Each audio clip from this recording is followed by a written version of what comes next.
सनातन धरोहर, हमारी संस्कृति, हमारी विरासत। जब जब पृथ्वी पर कोई संकट आता है तो भगवान अवतार लेकर उस संकट को दूर करते हैं। भगवान शिव और भगवान विष्णु ने कई बार पृथ्वी पर अवतार लिया है। भगवान विष्णु के 24वें अवतार के बारे में कहा जाता है कि कल के अवतार के रूप में उनका आना सुनिश्चित है। उनके 23 अवतार अब तक पृथ्वी पर अवतरित हो चुके हैं। इन 24 अवतार में से 10 अवतार विष्णु जी के मुख्य अवतार माने जाते हैं। यह है मत्स्य अवतार, कूर्म अवतार, वराह अवतार, निसिंह अवतार, वामन अवतार, परशुराम अवतार, राम अवतार, कृष्ण अवतार, बुद्ध अवतार, कल्कि अवतार। आइए जाने विस्तार से। श्री सनकादि मुनि अवतार। धर्म ग्रंथों के अनुसार सृष्टि के आरंभ में लोक पितामह ब्रह्मा ने अनेक लोकों की रचना करने की इच्छा से घोर तपस्या की। उनके तप से प्रसन्न होकर भगवान विष्णु ने तप अर्थ वाले सन नाम से युक्त होकर सनक, सनंदन, सनातन और सनत कुमार नाम के 4 मुनियों के रूप में अवतार लिया। ये चारों प्राकट्य काल से ही मोक्ष मार्ग परायण, ध्यान में तल्लीन रहने वाले, नित्य सिद्ध एवं नित्य विरक्त थे। ये भगवान विष्णु के सर्वप्रथम अवतार माने जाते हैं। वराह अवतार। धर्म ग्रंथों के अनुसार भगवान विष्णु ने दूसरा अवतार वराह रूप में लिया था। वराह अवतार से जुड़ी कथा इस प्रकार है। पुरातन समय में दैत्य हिरण्याक्ष ने जब पृथ्वी को ले जाकर समुद्र में छिपा दिया, तब ब्रह्मा की नाक से भगवान विष्णु वराह रूप में प्रकट हुए। भगवान विष्णु के इस रूप को देखकर सभी देवताओं व ऋषि मुनियों ने उनकी स्तुति की। सबके आग्रह पर भगवान वराह ने पृथ्वी को ढूंढना प्रारंभ किया। अपनी थूथनी की सहायता से उन्होंने पृथ्वी का पता लगा लिया और समुद्र के अंदर जाकर अपने दांतों पर रखकर वे पृथ्वी को बाहर ले आए। जब हिरण्याक्ष दैत्य ने यह देखा तो उसने भगवान विष्णु के वराह रूप को युद्ध के लिए ललकारा। दोनों में भीषण युद्ध हुआ। अंत में भगवान वराह ने हिरण्याक्ष का वध कर दिया। इसके बाद भगवान वराह ने अपने खुरों से जल को स्तंभित कर उस पर पृथ्वी को स्थापित कर दिया। नारद अवतार। धर्म ग्रंथों के अनुसार देवर्षि नारद भी भगवान विष्णु के ही अवतार हैं। शास्त्रों के अनुसार नारद मुनि ब्रह्मा के 7 मानस पुत्रों में से एक हैं। उन्होंने कठिन तपस्या से देवर्षि पद प्राप्त किया है। वे भगवान विष्णु के अनन्य भक्तों में से एक माने जाते हैं। देवर्षि नारद धर्म के प्रचार तथा लोक कल्याण के लिए हमेशा प्रयत्नशील रहते हैं। शास्त्रों में देवर्षि नारद को भगवान का मन भी कहा गया है। श्रीमद् भागवत गीता के 10वें अध्याय के 26वें श्लोक में स्वयं भगवान श्री कृष्ण ने इनकी महत्ता को स्वीकार करते हुए कहा है, देवर्षि नाम च नारद, अर्थात देवर्षियों में मैं नारद हूँ। नरनारायण अवतार। सृष्टि के आरंभ में भगवान विष्णु ने धर्म की स्थापना के लिए 2 रूपों में अवतार लिया। इस अवतार में वे अपने मस्तक पर जटा धारण किए हुए थे। उनके हाथों में हंस, चरणों में चक्र एवं वक्ष स्थल में श्रीवत्स के चिन्ह थे। उनका संपूर्ण वेश तपस्वियों के समान था। धर्म ग्रंथों के अनुसार भगवान विष्णु ने नरनारायण के रूप में यह अवतार लिया था। कपिल मुनि अवतार। भगवान विष्णु ने 5वां अवतार कपिल मुनि के रूप में लिया। इनके पिता का नाम महर्षि कर्दम व माता का नाम देवहूति था। शरशया पर पड़े हुए भीष्म पितामह के शरीर त्याग के समय वेदज्ञ व्यास आदि ऋषियों के साथ भगवान कपिल भी वहां उपस्थित थे। भगवान कपिल के क्रोध से ही राजा सगर के 60,000 पुत्र भस्म हो गए थे। भगवान कपिल सांख्य दर्शन के प्रवर्तक हैं। कपिल मुनि भागवत धर्म के प्रमुख 12 आचार्यों में से एक हैं। दत्तात्रेय अवतार। धर्म ग्रंथों के अनुसार दत्तात्रेय भी भगवान विष्णु के अवतार हैं। इनकी उत्पत्ति की कथा इस प्रकार है। एक बार माता लक्ष्मी पार्वती व सरस्वती को अपने पातिव्रत्य पर अत्यंत गर्व हो गया। भगवान ने इनका अहंकार नष्ट करने के लिए लीला रची। उसके अनुसार एक दिन नारद जी घूमते घूमते देवलोक पहुँचे और तीनों देवियों को बारी बारी जाकर कहा कि ऋषि अत्रि की पत्नी अनुसूया के सामने आपका सतीत्व कुछ भी नहीं। तीनों देवियों ने यह बात अपने स्वामियों को बताई और उनसे कहा कि वे अनुसूया के पातिव्रत्य की परीक्षा लें। भगवान शंकर, विष्णु व ब्रह्मा साधु वेश बनाकर अत्रि मुनि के आश्रम आए। महर्षि अत्रि उस समय आश्रम में नहीं थे। तीनों ने देवी अनुसूया से भिक्षा मांगी, मगर यह भी कहा कि आपको निर्वस्त्र होकर हमें भिक्षा देनी होगी। अनुसूया पहले तो यह सुनकर चौंक गई, लेकिन फिर साधुओं का अपमान न हो इस डर से उन्होंने अपने पति का स्मरण किया और बोला कि यदि मेरा पातिव्रत्य धर्म सत्य है तो ये तीनों साधु 6 मास के शिशु हो जाएं। ऐसा बोलते ही त्रिदेव शिशु होकर रोने लगे।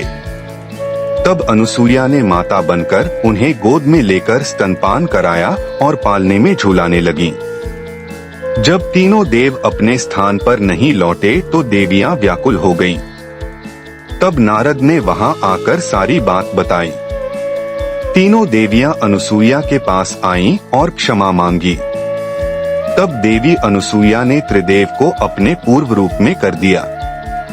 प्रसन्न होकर त्रिदेव ने उन्हें वरदान दिया कि हम तीनों अपने अंश से तुम्हारे गर्भ से पुत्र रूप में जन्म लेंगे। तब ब्रह्मा के अंश से चंद्रमा, शंकर के अंश से दुर्वासा और विष्णु के अंश से दत्तात्रेय का जन्म हुआ। यज्ञ अवतार। भगवान विष्णु के 7वें अवतार का नाम यज्ञ है। धर्म ग्रंथों के अनुसार भगवान यज्ञ का जन्म स्वयंभुव मनवंतर में हुआ था। स्वयंभुव मनु की पत्नी शत्रुपा के गर्भ से आकुति का जन्म हुआ। वे रुचि प्रजापति की पत्नी हुई। इन्हीं आकुति के यहाँ भगवान विष्णु यज्ञ नाम से अवतरित हुए। भगवान यज्ञ के उनकी धर्मपत्नी दक्षिणा से अत्यंत तेजस्वी 12 पुत्र उत्पन्न हुए। वे ही स्वयंभुव मनवंतर में याम नामक 12 देवता कहलाए। भगवान ऋषभदेव अवतार। भगवान विष्णु ने ऋषभदेव के रूप में 8वां अवतार लिया। धर्म ग्रंथों के अनुसार महाराज नाभि की कोई संतान नहीं थी। इस कारण उन्होंने अपनी धर्मपत्नी मेरुदेवी के साथ पुत्र की कामना से यज्ञ किया।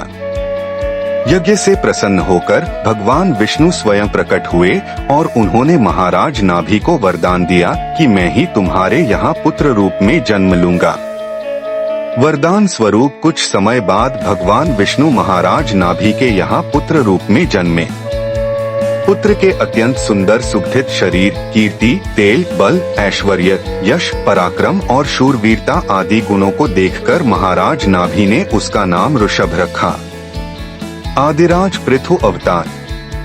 भगवान विष्णु के एक अवतार का नाम आदिराज पृथु है। धर्म ग्रंथों के अनुसार स्वयंभुव मनु के वंश में अंग नामक प्रजापति का विवाह मृत्यु की मानसिक पुत्री सुनीता के साथ हुआ। उनके यहाँ वेन नामक पुत्र हुआ।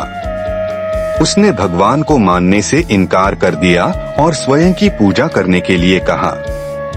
तब महर्षियों ने मंत्रपूत कुशों से उसका वध कर दिया। तब महर्षियों ने पुत्रहीन राजा वेन की भुजाओं का मंथन किया, जिससे पृथु नाम पुत्र उत्पन्न हुआ। पृथु के दाहिने हाथ में चक्र और चरणों में कमल का चिन्ह देखकर ऋषियों ने बताया कि पृथु के वेश में स्वयं श्रीहरि का अंश अवतरित हुआ है। मत्स्य अवतार। पुराणों के अनुसार भगवान विष्णु ने सृष्टि को प्रलय से बचाने के लिए मत्स्य अवतार लिया था। इसकी कथा इस प्रकार है। कृतयुग के आदि में राजा सत्यव्रत हुए। राजा सत्यव्रत एक दिन नदी में स्नान कर जलांजलि दे रहे थे। अचानक उनकी अंजलि में एक छोटी सी मछली आई। उन्होंने देखा तो सोचा वापस सागर में डाल दूं, लेकिन उस मछली ने बोला, आप मुझे सागर में मत डालिए, अन्यथा बड़ी मछलियां मुझे खा जाएंगी।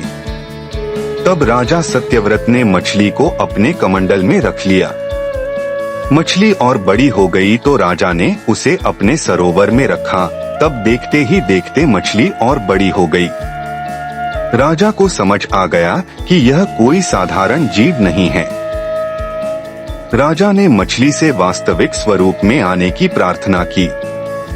राजा की प्रार्थना सुन साक्षात चार भुजाधारी भगवान विष्णु प्रकट हो गए और उन्होंने कहा कि ये मेरा मत्स्यावतार है। भगवान ने सत्यव्रत से कहा, सुनो राजा सत्यव्रत, आज से 7 दिन बाद प्रलय होगी। तब मेरी प्रेरणा से एक विशाल नाव तुम्हारे पास आएगी। तुम सप्तऋषियों, औषधियों, बीजों व प्राणियों के सूक्ष्म शरीर को लेकर उसमें बैठ जाना। जब तुम्हारी नाव डगमगाने लगेगी तब मैं मत्स्य के रूप में तुम्हारे पास आऊंगा। उस समय तुम वासुकी नाग के द्वारा उस नाव को मेरे सींग से बांध देना। उस समय प्रश्न पूछने पर मैं तुम्हें उत्तर दूंगा, जिससे मेरी महिमा जो परब्रह्म नाम से विख्यात है तुम्हारे हृदय में प्रकट हो जाएगी। तब समय आने पर मत्स्य रूपधारी भगवान विष्णु ने राजा सत्यव्रत को तत्वज्ञान का उपदेश दिया, जो मत्स्य पुराण नाम से प्रसिद्ध है। कूर्म अवतार। धर्म ग्रंथों के अनुसार भगवान विष्णु ने कूर्म, कछुए का अवतार लेकर समुद्र मंथन में सहायता की थी। भगवान विष्णु के कूर्म अवतार को कच्छप अवतार भी कहते हैं। इसकी कथा इस प्रकार है। एक बार महर्षि दुर्वासा ने देवताओं के राजा इंद्र को श्राप देकर श्रीहीन कर दिया। इंद्र जब भगवान विष्णु के पास गए तो उन्होंने समुद्र मंथन करने के लिए कहा। तब इंद्र भगवान विष्णु के कहे अनुसार दैत्यों व देवताओं के साथ मिलकर समुद्र मंथन करने के लिए तैयार हो गए। समुद्र मंथन करने के लिए मंदराचल पर्वत को मथानी एवं नागराज वासुकी को नेति बनाया गया। देवताओं और दैत्यों ने अपना मतभेद भुलाकर मंदराचल को उखाड़ा और उसे समुद्र की ओर ले चले, लेकिन वे उसे अधिक दूर तक नहीं ले जा सके। तब भगवान विष्णु ने मंदराचल को समुद्र तट पर रख दिया। देवता और दैत्यों ने मंदराचल को समुद्र में डालकर नागराज वासुकी को नेति बनाया, किंतु मंदराचल के नीचे कोई आधार नहीं होने के कारण वह समुद्र में डूबने लगा। यह देखकर भगवान विष्णु विशाल कूर्म, कछुए का रूप धारण कर समुद्र में मंदराचल के आधार बन गए। भगवान कूर्म की विशाल पीठ पर मंदराचल तेजी से घूमने लगा और इस प्रकार समुद्र मंथन संपन्न हुआ। भगवान धन्वंतरी अवतार। धर्म ग्रंथों के अनुसार जब देवताओं व दैत्यों ने मिलकर समुद्र मंथन किया तो उसमें से सबसे पहले भयंकर विष निकला, जिसे भगवान शिव ने पी लिया। इसके बाद समुद्र मंथन से उच्चैश्रवा घोड़ा, देवी लक्ष्मी, ऐरावत हाथी, कल्प वृक्ष, अप्सराएं और भी बहुत से रत्न निकले। सबसे अंत में भगवान धन्वंतरी अमृत कलश लेकर प्रकट हुए। यही धन्वंतरी भगवान विष्णु के अवतार माने गए हैं।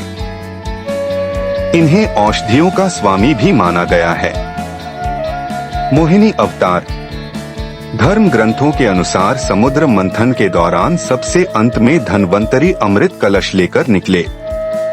जैसे ही अमृत मिला अनुशासन भंग हुआ। देवताओं ने कहा हम ले लें, दैत्यों ने कहा हम ले लें। इसी खींचातानी में इंद्र का पुत्र जयंत अमृत कुंभ लेकर भाग गया। सारे दैत्य व देवता भी उसके पीछे भागे। असुरों व देवताओं में भयंकर मारकाट मच गई। देवता परेशान होकर भगवान विष्णु के पास गए। तब भगवान विष्णु ने मोहिनी अवतार लिया। भगवान ने मोहिनी रूप में सबको मोहित कर दिया। मोहिनी ने देवता व असुर की बात सुनी और कहा कि यह अमृत कलश मुझे दे दीजिए तो मैं बारी बारी से देवता व असुर को अमृत का पान करा दूंगी। दोनों मान गए। देवता एक तरफ तथा असुर दूसरी तरफ बैठ गए। फिर मोहिनी रूप धरे भगवान विष्णु ने मधुर गान गाते हुए तथा नृत्य करते हुए देवता व असुरों को अमृत पान कराना प्रारंभ किया। वास्तविकता में मोहिनी अमृत पान तो सिर्फ देवताओं को ही करा रही थी, जबकि असुर समझ रहे थे कि वे भी अमृत पी रहे हैं।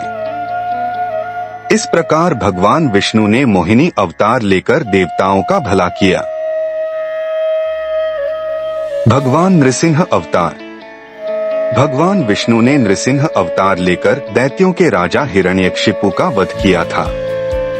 इस अवतार की कथा इस प्रकार है। धर्म ग्रंथों के अनुसार दैत्यों का राजा हिरण्यकशिपु स्वयं को भगवान से भी अधिक बलवान मानता था। उसे मनुष्य, देवता, पक्षी, पशु न दिन में न रात में, न धरती पर, न आकाश में, न अस्त्र से न शस्त्र से मरने का वरदान प्राप्त था। उसके राज में जो भी भगवान विष्णु की पूजा करता था उसको दंड दिया जाता था। उसके पुत्र का नाम प्रहलाद था। प्रहलाद बचपन से ही भगवान विष्णु का परम भक्त था। यह बात जब हिरण्यकशिपु को पता चली तो वह बहुत क्रोधित हुआ और प्रहलाद को समझाने का प्रयास किया, लेकिन फिर भी जब प्रहलाद नहीं माना तो हिरण्यकशिपु ने उसे मृत्युदंड दे दिया। हर बार भगवान विष्णु के चमत्कार से वह बच गया। हिरण्यकशिपु की बहन होलिका, जिसे अग्नि से न जलने का वरदान प्राप्त था, वह प्रहलाद को लेकर धधकती हुई अग्नि में बैठ गई। तब भी भगवान विष्णु की कृपा से प्रहलाद बच गया और होलिका जल गई।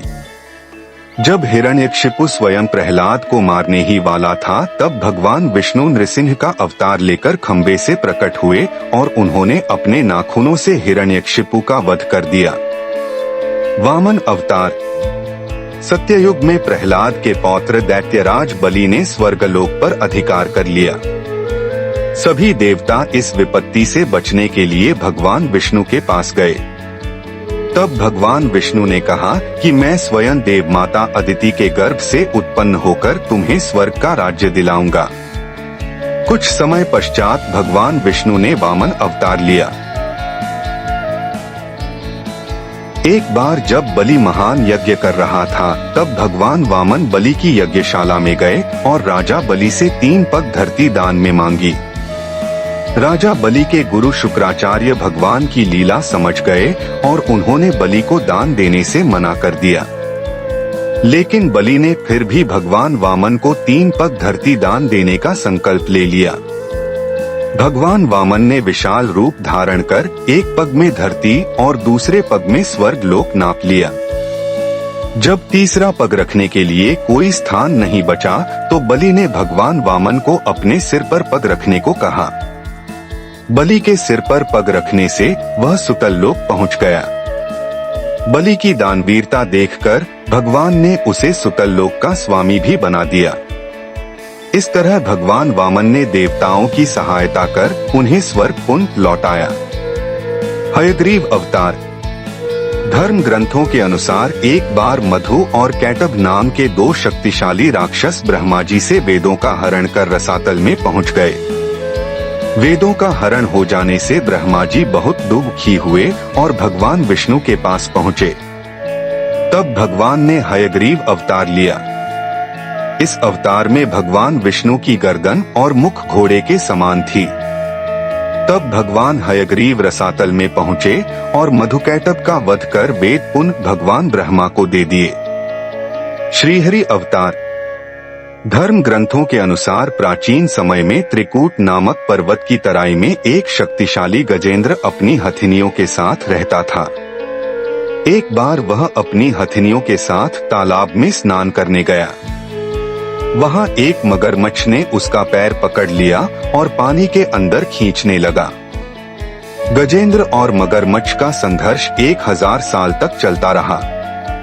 अंत में गजेंद्र शिथिल पड़ गया और उसने भगवान श्रीहरि का ध्यान किया।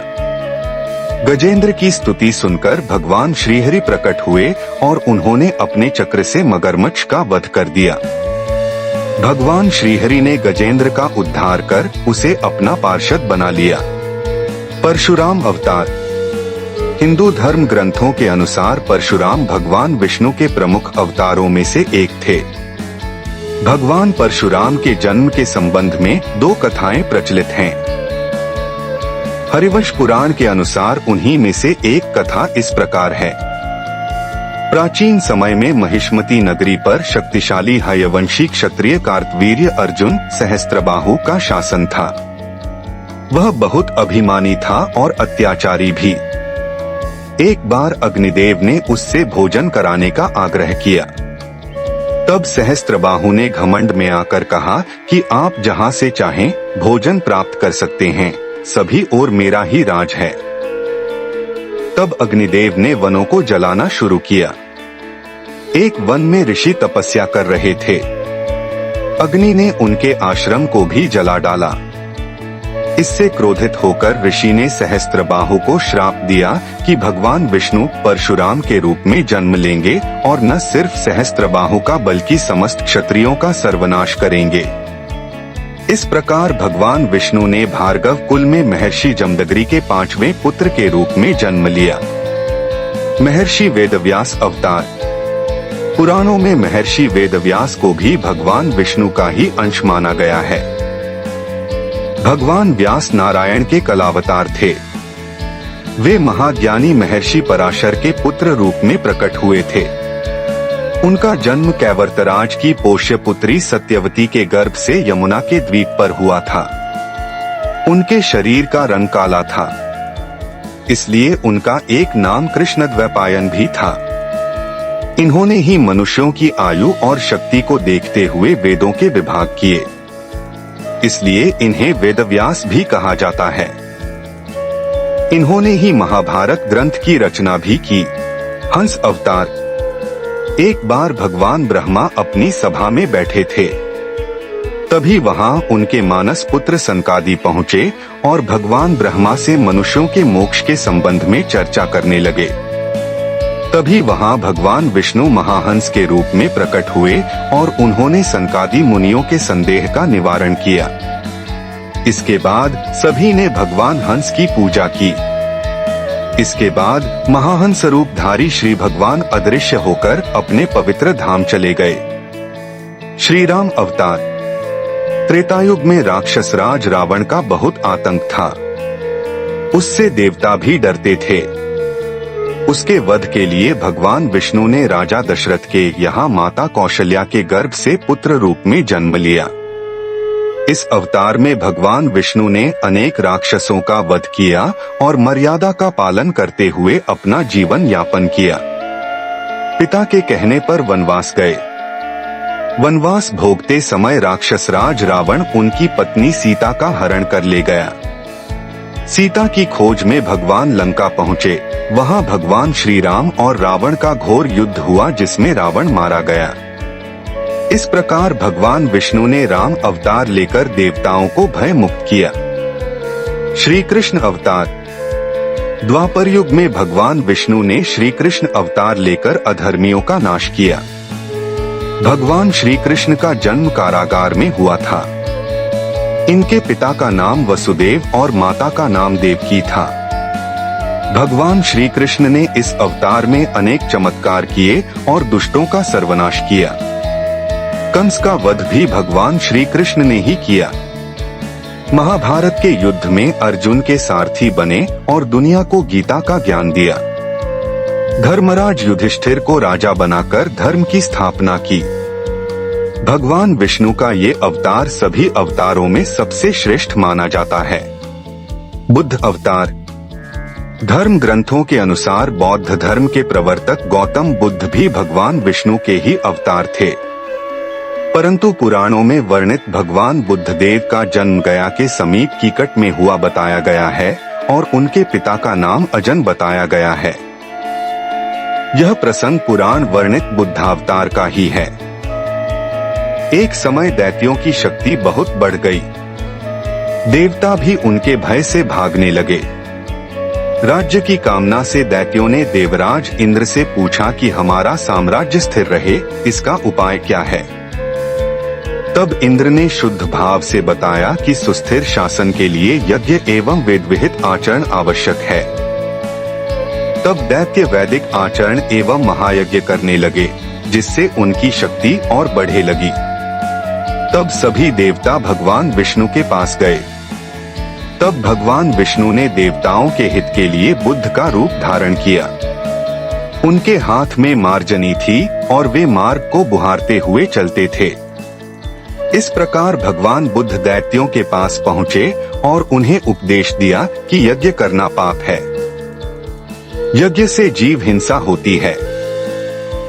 यज्ञ की अग्नि से कितने ही प्राणी भस्म हो जाते हैं। भगवान बुद्ध के उपदेश से दैत्य प्रभावित हुए। उन्होंने यज्ञ व वैदिक आचरण करना छोड़ दिया। इसके कारण उनकी शक्ति कम हो गई और देवताओं ने उन पर हमला कर अपना राज्य पुनः प्राप्त कर लिया।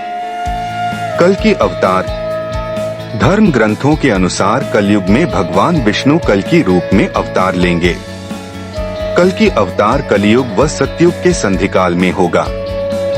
यह अवतार 64 कलाओं से युक्त होगा। पुराणों के अनुसार उत्तर प्रदेश के मुरादाबाद जिले के शंभल नामक स्थान पर विष्णुईशा नामक तपस्वी ब्राह्मण के घर भगवान कल की पुत्र रूप में जन्म लेंगे।